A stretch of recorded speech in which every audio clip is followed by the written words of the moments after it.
So we had a bit of a morning. We finished up our canola last night, so we had to clean the drill out. I had to go get the oat seed, get everything recalibrated. We got kind of diced up fields where we wanted to put our oats. I did get 70 acres done already this morning, and then this field here, we wanted to direct seed the oats right into the barley stubble, so I had sprayed it a week ago, and then my wife, when she was in getting fertilizer, she found out that the price of a specific type of fertilizer has gone up $200 a ton, and so it's cheaper to put the gas down, put the anhydrous down.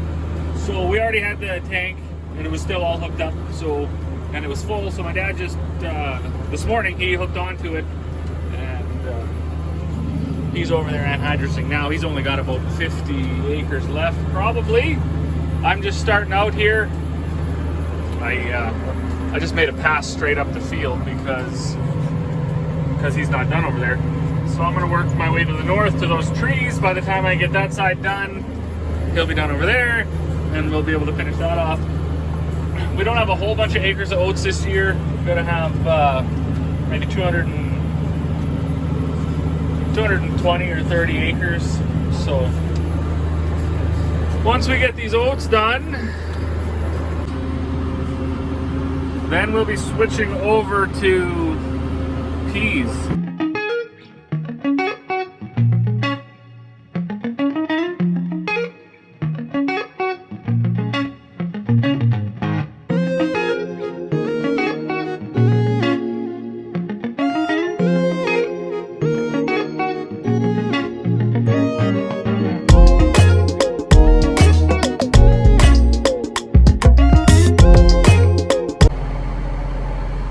Good morning. So we just finished our first quarter of our pea and canola intercropping. We, I don't know, quite a few years ago, we started growing peas and canola together.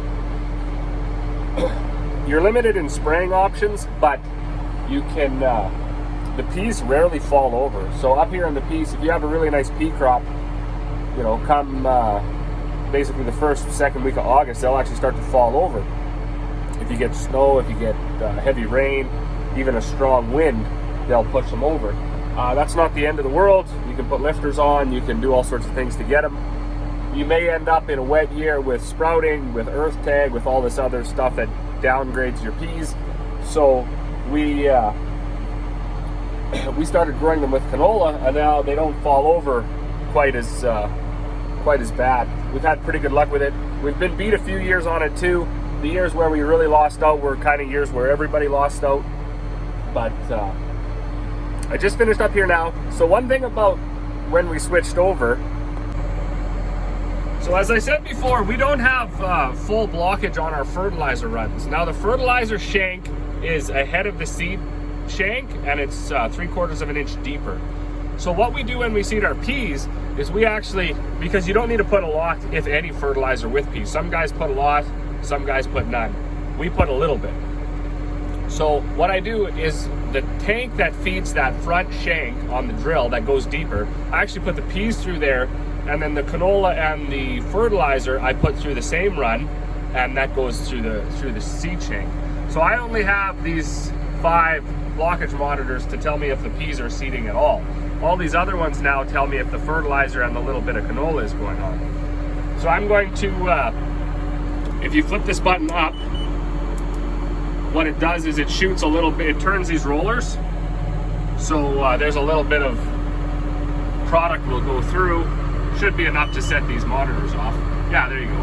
So now I'm gonna climb out there, climb under the drill, and just make sure everything was seeding the whole time. So while I'm under here, so this would normally be the run the seed goes down, and this would be the one the fertilizer goes down. This one goes 3/4 of an inch deeper than this one, but I've switched it around. So my peas are going through this because you want your peas deep. So we're seeding our peas at about 1.5 inches, and our canola and fertilizer is going through this back one together at about 3/4 of an inch deep. So when you prime your runs, that's what you end up with. So you got a bunch of peas on the ground, a couple of canolas, a little bit of fertilizer. So I just keep crawling under here and checking them all and making sure they're all working. Yesterday, one of the blockage monitors went off, and that's why it's good to even if you're going to just do the primary ones where you only put one blockage monitor on each tower, definitely worth it. It went off, I came out, I checked it, and it in fact, it wasn't the hose that the monitor had on it, it was actually one of these big hoses that plugged off. So when I started upping my seed rate, we're putting on a lot of peas. We're putting on 3 bushels per acre of peas, and I hadn't adjusted my fan properly, so over time it plugged the hoses up. Now, not a big deal, because those blockage monitors, they work so fast that as soon as it turns red, you get out, you check, you find out you have a problem, and you go from there. So definitely worthwhile. So I'm gonna wing up, I'm gonna head over to our other field, actually just kitty corner to this one where them trees are. My wife's gonna meet me down there with a new roll of this hose so we can change out that one hose and we'll get seeding again.